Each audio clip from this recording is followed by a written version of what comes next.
پاکستان کی تاریخ میں یاد رکھا جائے گا کہ صرف ایک شخص کی ذاتی سیاست کو بچانے کے لیے اور اقتدار کی بھوک نے ایک ٹولے کو اتنا دیوانہ بنا دیا ہے کہ اب پاکستان کے مخالف ایک ایجنڈا کیا جا رہا ہے، ایک پروپیگنڈا کیا جا رہا ہے۔ اور ناظرین، آپ حیران ہوں گے کہ یہ پروپیگنڈا کس کے ساتھ مل کر کیا جا رہا ہے۔ ناظرین، یہ ان کے ساتھ مل کر کیا جا رہا ہے جن کو ماضی میں انہی کی جانب سے دشمن قرار دیا گیا تھا، جن کو ماضی میں انہی کی جانب سے تنقید کا نشانہ بنایا گیا تھا، اور وہ جس کے تحت یہ سیاسی پشت پناہی لینے کی کوشش کر رہے ہیں، انہوں نے پاکستان کے خلاف بیان دینے میں کوئی کسر نہیں چھوڑی۔ انہوں نے اس ریاست کی عوام کے خلاف بیان دینے میں کوئی کسر نہیں چھوڑی، اور اسی ٹولے نے اسلاموفوبیا کی پشت پناہی میں کوئی کسر نہیں چھوڑی۔ لیکن انفارچونیٹلی وہ سیاسی ٹولہ، وہ مخصوص جماعت جو اس ایک گروہ پر، ان عوام پر، ان کارکنان پر اور اس پورے نیٹ ورک پر تنقید کر رہی تھی، آج وہ اسی کے پاس ایک کشکول لے کر کھڑی ہوئی ہے کہ ہمیں بچایا جائے اور ہماری سیاست کو بچایا جائے۔ اقتدار کی بھوک کی خاطر یہ کیا جا رہا ہے، ایک شخص کی ذاتی سیاست کی خاطر یہ کیا جا رہا ہے۔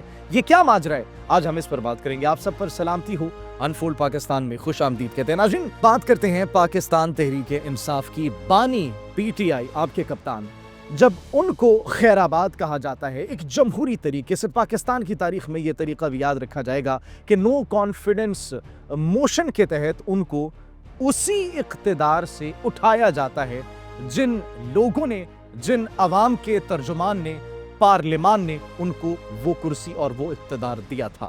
لیکن اس کو کیا بیانیہ دیا جاتا ہے، اس کو ایک سازش قرار دی جاتی ہے، اس کو سائفر کہا جاتا ہے، اور یہ کہا جاتا ہے کہ امریکہ نے ہمیں نکالا تھا، اس کے پیچھے امریکہ ملوث تھا، حالانکہ ان کی اپنی نااہلی کی وجہ سے، کارکردگی کی وجہ سے، پرفارمنس کی وجہ سے، اور ساتھ ہی ساتھ ناظرین ریاستی اداروں کے خلاف محاذ اور لڑائی کی وجہ سے ان کو جب ایک جمہوری طریقے سے گھر بھیجا جاتا ہے تو اس کے پیچھے قرار دیا جاتا ہے کہ امریکہ انوالو تھا۔ ناظرین، اب منافقت کی انتہا دیکھیے کہ وہی امریکہ جو اس میں انوالو تھا، ایک مخصوص ٹولہ آپ کو نظر آ رہا ہوگا جو کہ ابھی اسی امریکہ سے، امریکہ کے اندر جا کر اسی نظام سے ڈکٹیشن لینے کی کوشش کر رہا ہے جن کو کل تک یہ تنقید کا نشانہ بنا رہے تھے۔ ناظرین، یہ ایکچولی ایک دوغلی پالیسی ہے جو کہ منظر عام پر آ چکی ہے۔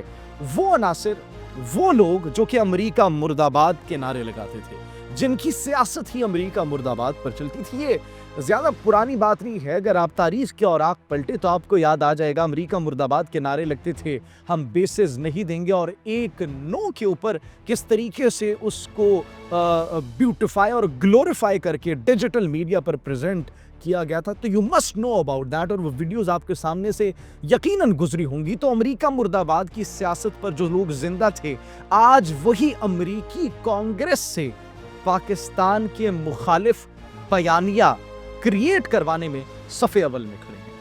صرف یہی نہیں ناظرین، بلکہ جن اراکین کے، وہ امریکی کانگریس کے اراکین جن کے دستخط سے یہ اپنی سیاسی پشت پناہی کر رہے ہیں، ایک سیاسی سہارا ایکچولی لینے کی کوشش کر رہے ہیں، ان کا ریکارڈ آپ چیک کریں۔ ایکچولی ان کے ریکارڈ میں آپ دیکھیں گے اسلام مخالف بیانات، ان کے ریکارڈ میں آپ دیکھیں گے پاکستان مخالف بیانات، ان کے ریکارڈ میں آپ دیکھیں گے انتہا پسندی، ان کے مائنڈ سیٹ میں، ان کی سٹیٹمنٹس میں اور ان کے ایکشنز میں۔ پھر بات کرتے ہیں راجا کرشنا مورتی کی، جس کا ہمیشہ سے ہندوستانی موقف رہا ہے، جو کہ کشمیر پر ہمیشہ بھارتی نیریٹو کو، بھارتی پالیسی کو سپورٹ کرتا رہا ہے۔ اب ناظرین یہاں پر ایک مخصوص ٹولہ اس کو اپنا ترجمان قرار دے رہی ہے، ترجمان بنا رہی ہے۔ تو ناظرین، what else can you expect from them؟ اسی شخص کو ایک مخصوص سیاسی جماعت کی جانب سے اپنا ترجمان قرار دیا جا رہا ہے۔ صرف یہی نہیں ناظرین، he is not the only one۔ Debra Schulz, Eric Swalwell, ان کی اگر بات کریں تو ناظرین ان کی تاریخ آپ دیکھ لیں، ان کی تاریخ آپ اٹھا کر دیکھیں گے تو آپ کو پتہ لگے گا کہ پاکستان کو انہوں نے ایک بہت بڑا سیکیورٹی کا مسئلہ قرار دیا ہے۔ پاکستان کی نہ ریاست کی پرواہ کی ہے، نہ پاکستان کی عوام کی پرواہ کی ہے، نہ اس کے ریاستی اداروں کی پرواہ کی ہے، اور ہمیشہ پاکستان مخالف بیانیہ، پاکستان کے مخالف ایک موقف انہوں نے اپنایا، اور پوری دنیا میں پاکستان کی ساکھ کو برباد کرنے کی کوشش کی ہے۔ صرف یہی نہیں ناظرین، بلکہ افغانستان کے ایشو میں بھی سارا الزام پاکستان پر لگایا گیا، پاکستان کے اداروں پر لگایا گیا۔ تو اب ناظرین ریاستی مفادات کو جو نقصان پہنچاتے رہے ہیں، پاکستان کی عوام کو نقصان پہنچاتے رہے ہیں، بین الاقوامی منظرنامے پر پاکستان کی امیج کو خراب کرنے کی جو ایکچولی کوشش کر رہے تھے، آج وہی مخصوص ٹولہ ان سے مدد کی توقع رکھ رہا ہے، ایکسپیکٹیشنز رکھ رہے ہیں کہ آج وہی ہماری مدد کریں گے۔ تو یہ بڑی ایک انفارچونیٹ سچویشن اس وقت دیکھنے میں مل رہی ہے پاکستان کی سیاست میں، پاکستان کی تاریخ میں۔ ایکچولی آج تک ایسا نہیں ہوا ہوگا کہ جن لوگوں پر آپ نے الزامات لگائے، جن کی تھنکنگ سے، جن کی آئیڈیالوجی سے آپ ٹوٹلی ڈیفرنٹ تھے، ان کو تنقید کا نشانہ بناتے تھے، ان کو اپنا مخالفین سمجھتے تھے، آج انہی کی گود میں جا کر بیٹھ رہے ہیں کچھ مخصوص سیاسی جماعت کے لیڈران، کارکنان۔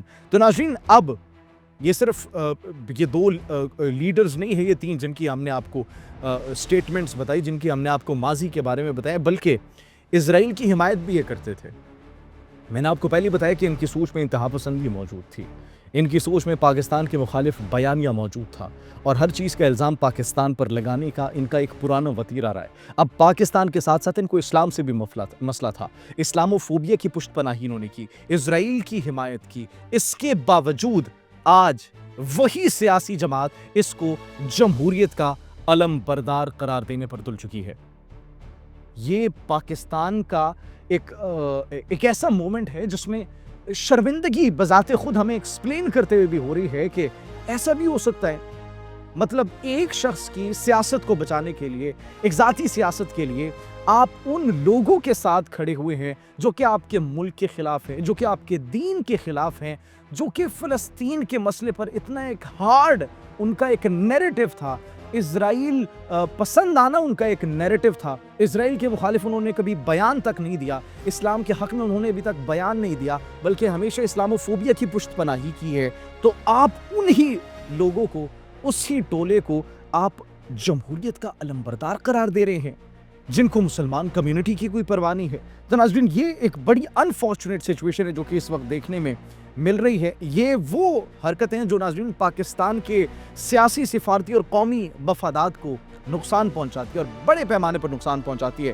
ایک جانب پاکستان میں قوم پرستی اور ریاستی اداروں کے خلاف نفرت کی ایک آگ بھڑکائی جا رہی ہے، اور دوسری جانب اگر دیکھا جائے تو امریکہ میں انہی اداروں کے خلاف پابندیاں لگوانے کے لیے صف بندیاں کی جا رہی ہے، اور صف اول میں کھڑے ملیں گے آپ کو ایک شخص کی ذاتی سیاست بچانے والا یہ مخصوص ٹولہ۔ تو ناظرین، یہ دوغلا پن نہیں ہے تو اور کیا ہے؟ یہ ڈبل فیس نہیں ہے تو پھر اور کیا ہے کہ آپ اتنے ایک شخص کی محبت میں گرفتار ہو چکے ہیں، اندھے ہو چکے ہیں کہ نہ آپ کو اس ریاست کی پرواہ ہے، نہ ریاستی اداروں کی پرواہ ہے، نہ اس ریاست کی عوام کی پرواہ ہے۔ فیصلہ آپ پر چھوڑتے ہیں ناظرین، یہ اقتدار کی بھوک ہے یا پھر پاکستان کے خلاف ایکچولی پاکستان کو ترقی کی راہ پر گامزن ہونے سے روکنے کے لیے اقدامات کیے جا رہے ہیں؟ آپ کیا سوچتے ہیں اس بارے میں؟ کمنٹ سیکشن میں اپنی قیمتی رائے سے ضرور آگاہ کیجیے گا۔ اپنا بہت خیال رکھیے۔ اللہ نگہبان۔